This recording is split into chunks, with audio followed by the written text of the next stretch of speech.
Zortziak eta 14 pronostikoak hautsiz, irabazi egin diete Amianok eta Ugartemendiak Senar eta Landari Donostiako Atano 3. pilotalekuan jokatutako B serieko Donostia Hiria torneoko lehen finalerdia.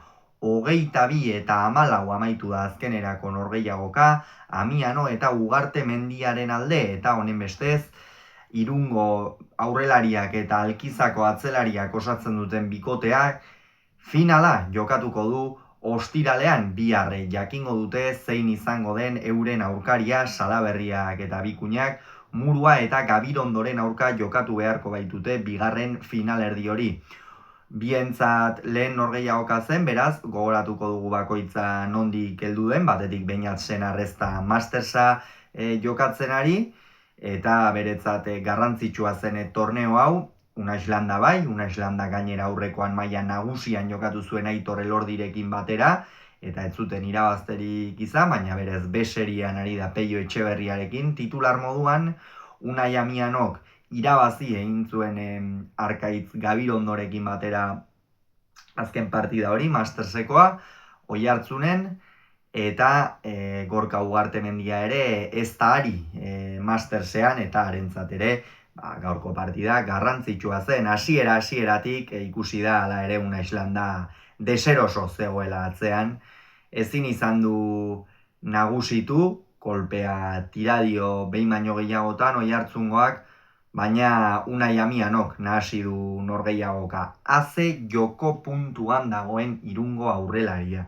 Erakustaldi dabil, gantxoak oso ongi funtzionatzen dio, bila erabakitasun handiz joaten da, eta horiek konfiantzaren kontuak izaten dira. Konfiantzaz da, emaitzak heltzen ari zaizkio Irungo aurrelariari, eta gaurkoa beste adibide bat izan da. Aipatu dugu 12 eta 6 aurreratu dira, Beñat Senar ia abagunerik gabe ibili da, ezin izan du pilota luzatu Sotamanoz, hor Ugartemendiari min handia egin ziezaioken Sotamanoz luzatu eta Landak ere dominatu izan balu, baina ez dute halakorik lortu. Gorka ere egoki ibili da, naiz eta pilota batzuk galdu dituen oroar, eta bigarren zatian ere aldaketa gutxi, 18 eta 10 heldu dira.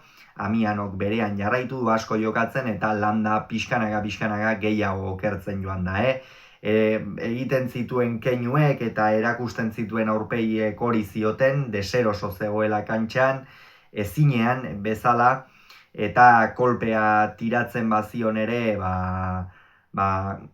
gauzak ez zirenean ateratzen, zaila izaten da horri buelta ematea, eta gaurkoa arratsalde iluna izan da Oiartzungo atzelariarentzat, eta azkenerako 21 eta 12 zela pare bat tanto egitea lortu dute, baina azken pilota hori Una Islandak atzetik ez du eramaterik izan, eta ondorioz, aipatu dugu moduan, 22 eta 14 amaitu da azkenerako norgehiagoka, Amiano eta Ugartemendiaren alde. Beraz, Senar Landa bikotea txapelketatik kanpo geratu da, Amianok eta Ugartemendiak jokatuko dute final hori ostiralean aipatu dugu moduan. Gogoratu beraz, Amianok eta Ugartemendiak 22, Senarrek eta Landak 14 Donostian.